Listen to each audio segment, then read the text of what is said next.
అండి బంగాళదుంప వేపుడుకి తయారు చేసాము. ఉల్లగడ్డ ఉడికించుకుందండి 1/2 కేజీ. తర్వాత దానికి తగినంత ఉల్లిపాయలు, పచ్చిమిర్చి, కొత్తిమీర, వెల్లుల్లిపాయలు. ఇది పోపు సామాన్లు అండి. ఆవాలు, జీలకర్ర, కరివేపాకు.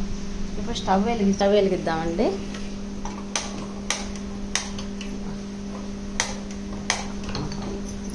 కొంచెమండి కళాయి పెట్టేసుకొని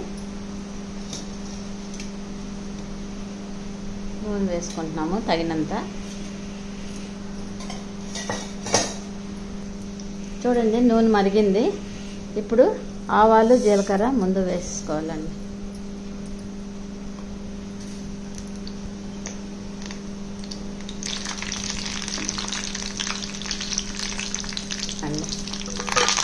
కరివేపాకు వేసుకొని ఇది వేగిన తర్వాత ఇందులోని కొంచెం ముందుగా వెల్లుల్లి వేసుకోవాలండి. అప్పుడు కమ్మటి వాసన వస్తుంది. కరివేపాకు వేగింది, పోపులు కూడా వేగుతున్నాయి కదా.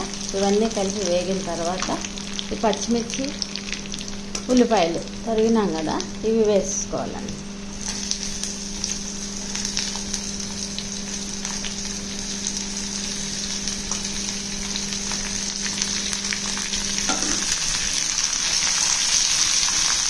ఇవి కొంచెం దోరగా వేగిన తర్వాత మనం బంగాళదుంప ఉడికించి పెట్టుకున్నాం కదా, అది అప్పుడు వేయాలండి. పోపు ఉల్లిపాయలన్నీ కూడా కొంచెం దోరగా వచ్చాయి కదా. ఇప్పుడు మనం ఇందులోకి సాల్ట్ తగినంత సాల్ట్ వేసుకోవాలి.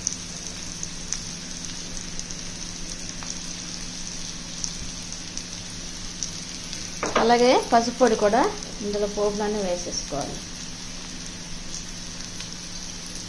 ఇప్పుడు ఈ మిశ్రమాన్ని మొత్తం కలిపి కొంచెం ఒక 2 నిమిషాలు ఇలాగ బాగా కలచాలి. కలిపిన తర్వాత మనకు బాగా వేగిపోయింది అనిపించింది కదా. ఇప్పుడు ఉల్లగడ్డ, బంగాళదుంప అంతా రెడీ చేసి పెట్టుకున్నాం కదా, ఈ ముక్కలు ఇందులో వేసేయాలి. బంగాళదుంప ముక్కలు ఇప్పుడు మొత్తము కింద పైన మొత్తం కలిపేస్తే ఈ పసుపు, ఉప్పు అన్నీ కూడా కలిసిపోతాయి అన్నమాట. ముక్కలు కొంచెం పెద్దగా ఉన్నాయండి, కలిపేటప్పుడు అదే నలుగుతాయి. కొంతమంది ఇదే నలుపు కూడా చేసుకుంటారు, ఉల్లగడ్డ, బంగాళదుంప కూడా. కొంతమంది ముక్కలుగా చేసుకుంటారు. మేము ఉడికించేసి ముక్కలు చేసామండి.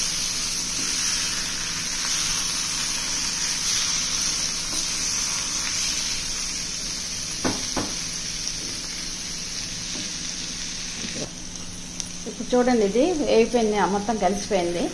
ఇప్పుడు కొత్తిమీర మనం ఇందులో చల్లేసుకోవాలి.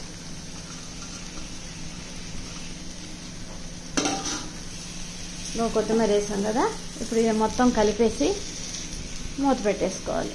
అంతేనండి, బంగాళదుంప ఫ్రై రెడీ. వేడి వేడి అన్నంతో తింటే చాలా బాగుంటుందండి. Okay, thank you.